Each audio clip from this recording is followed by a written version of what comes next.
Bem, então a quantidade de calor necessário para mudar a temperatura do corpo é o que nós chamamos de calor sensível, ou seja, esse calor vai ser fornecido ao corpo essa quantidade de energia vai ser fornecida ao corpo para mudar a sua temperatura, aumentando-a, ou vai ser liberado pelo corpo para reduzir a sua temperatura, resfriando-a. Então, essa quantidade de calor sensível ela está em total movimentação dentro desse sistema, ou seja, ela é transferida o tempo todo.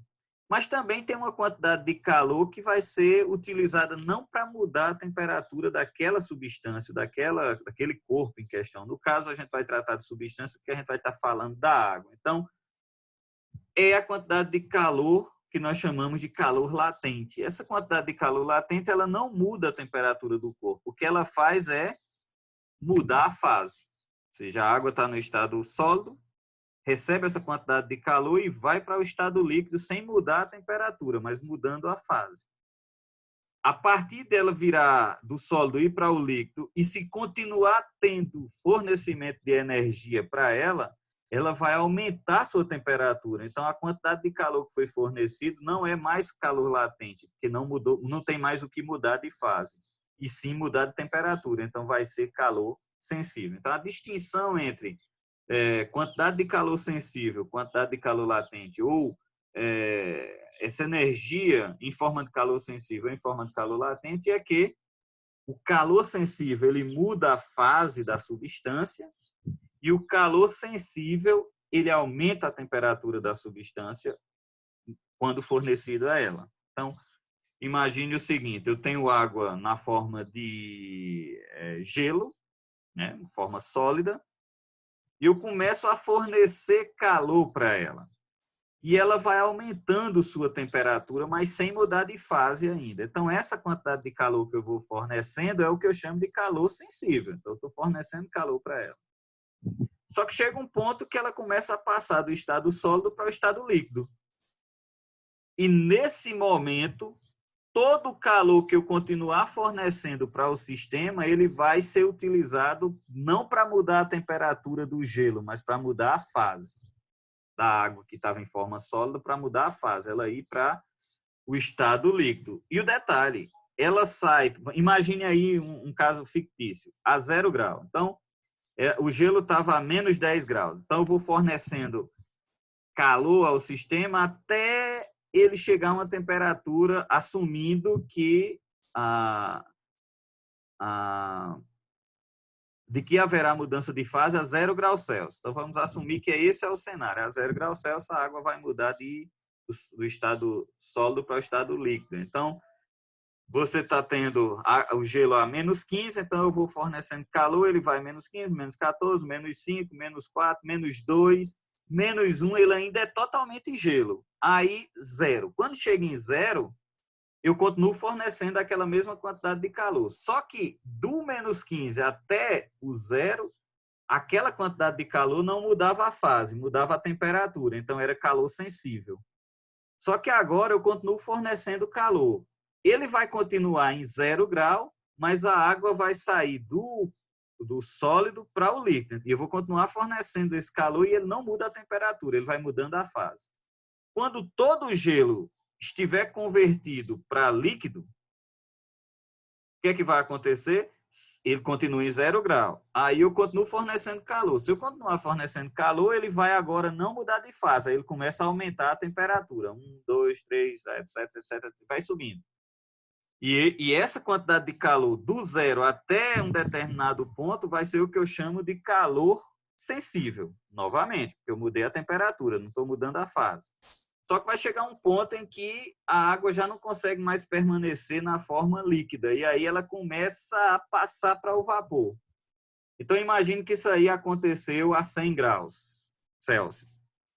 Então, quando atingiu 100 graus Celsius, a água começou a passar para o vapor. Então, se eu continuar fornecendo calor, a água continuará em 100 graus Celsius, só que parte líquida e agora parte vapor, tudo a 100 graus Celsius. Até eu levar toda essa parte líquida para vapor. Quando tudo estiver em forma de vapor, ele ainda vai estar em 100 graus Celsius. Aí eu continuo fornecendo energia.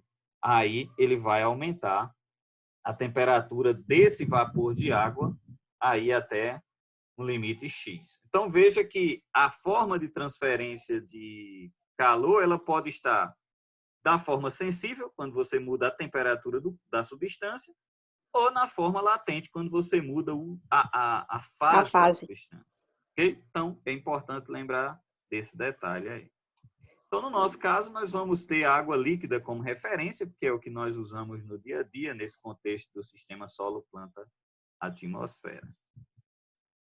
Então, se vocês olharem aqui, veja que aquela figura anterior que eu mostrei era balanço hídrico. Aqui eu estou mostrando agora balanço de energia. Então, não estou olhando precipitação, irrigação, não. Eu estou olhando energia. Então, o que é que acontece? Vamos pensar aqui. Nós temos nessa figurinha energia chegando. Essa energia aqui, Q estrela, na verdade é o que eu chamo de radiação solar. E eu vou tornar isso aqui ainda mais amplo. Eu vou chamar isso aqui de saldo de radiação. Vou chamar isso aqui de saldo de radiação, que seria, na verdade, a quantidade de energia que ficou aqui próximo à superfície para os processos químicos, físicos e biológicos. Então, isso aqui eu vou chamar de saldo de radiação. É a quantidade de energia que ficou. Entrou energia, saiu energia, mas ficou uma quantidade X lá. E aí eu vou chamar isso de saldo de radiação. Desse saldo de radiação que entrou, parte dele vai ser utilizado para aquecer o solo. Então, ele vai aquecer o solo até determinado limite aqui, e parte dele ainda continua aquecendo o solo para camadas mais profundas. Então, eu vou chamar isso aqui de G, fluxo de calor no solo, G. A gente vai ter a oportunidade de ver cada uma dessas variáveis, um detalhe. Mas aqui é somente para a gente ter um entendimento do balanço de energia no meu volume de controle. Então, entrou energia aqui, tem um saldo de energia, essa energia vai ser utilizada para vários processos. Um deles é aquecimento do solo. Então, está aquecendo aqui. Porque chegou a energia aqui, esse solo está exposto a essa energia e ele vai aquecer o solo. Outra parte vai aquecer o ar. E uma vez esse ar estando aquecido, ele vai ficar mais leve e ele vai subir. Então, vai ter movimento vertical desse ar. Então, você tem fluxo de calor sensível aqui, vertical na atmosfera. Ou seja, vai ter calor sendo transportado verticalmente, não mudando fase daquela substância, mas simplesmente alterando a temperatura dela. E você tem advecção de calor. Isso acontece, por exemplo, você está às vezes protegido dentro de casa, sem exposição à radiação solar, e de uma hora para outra você sente aquela massa de ar quente chegando até você. Então, aquele ar quente que está chegando até você é o ar que está aquecido em uma outra região, que é transportado para o seu volume de controle lá. Seria a advecção de calor. Então, essa advecção de calor pode entrar aqui como uma energia que não faz parte do volume de controle, mas pode entrar no sistema. Então, como é que eu tenho entrada? Entrada eu tenho radiação solar, ou saldo de radiação, e advecção de calor. Aí aqui dentro, logicamente, eu estou vendo que está saindo calor por questão de aquecimento do solo e calor por questão de aquecimento da atmosfera. Então, eu tenho calor saindo do meu sistema. Agora, observe a questão do vapor. Aqui é calor sensível. Se é calor sensível é porque muda a temperatura do solo, muda a temperatura do ar. Mas quando muda a fase? Então, em termos de mudança de fase, né, o que estava no estado líquido e vai para o estado de vapor, nós temos a saída por evapotranspiração. É a forma como o sistema perde essa energia latente, ou essa quantidade de calor latente. Ela sai pelo processo de evapotranspiração, ou seja, a energia que foi fornecida para a água para poder mudar de fase. Então, ela é transferida e sai do meu volume de controle. Mas tem uma forma de entrar de advecção de calor latente também, ou seja, é aqui na região circunvizinha, houve mudança de fase, a energia foi transferida para a substância, mas teve um deslocamento horizontal. E esse deslocamento faz com que você tenha essa entrada de calor latente. Então, você acaba tendo um armazenamento de calor sensível e um armazenamento de calor latente dentro do volume de controle, e parte dele também saindo. Então, é importante destacar que isso acontece nessa dinâmica. Agora, lógico, não vai ser tão fácil a gente mensurar isso. Então, o que a gente vai fazer? Um pouco mais na frente, a gente vai fazer simplificações. Por que as simplificações são importantes? Porque elas representam muito bem o que acontece na totalidade do volume de controle, e algumas dessas variáveis são muito difíceis de medir. Por exemplo, a advecção de calor sensível e a advecção de calor latente é muito difícil de medir. Então, alguns desses fatores existem, mas eles no dia a dia da prática, do ponto de vista de mensuração, experimentação de campo, a gente não consegue contabilizar alguns parâmetros. Tem um parâmetro aqui importante, por exemplo, dessa quantidade de energia que entra e que sai, parte dela fica armazenada aqui no dossel da vegetação, nas folhas, nos galhos, tal. Essa energia é muito difícil de ser medida, porque depende da arquitetura do dossel, depende da altura, depende do fluxo de ar dentro desse volume de controle. Então, é muito difícil. Em algumas regiões já se tem alguns experimentos, algumas medições, como, por exemplo, na floresta amazônica, já existem alguns experimentos para medir armazenamento de calor dentro da floresta. Mas você não pode fazer a mesma coisa na caatinga. Por quê? Porque a vegetação já é mais esparsa, já é uma vegetação mais baixa, que tem um dossel com arquitetura totalmente diferente das florestas tropicais úmidas. Então, assim, acaba sendo um parâmetro que, quando você vai comparar resultados em diferentes regiões do globo, ele acaba sendo, vamos dizer, negligenciado, ele acaba sendo desprezado, porque, primeiro, é uma parcela muito pequena desse balanço de energia, às vezes não chega nem a 5% desse valor todo, e é extremamente difícil de se medir com muitas imprecisões. Então, nesse caso, é melhor desprezar, assumir que tem essa limitação instrumental e continua as pesquisas.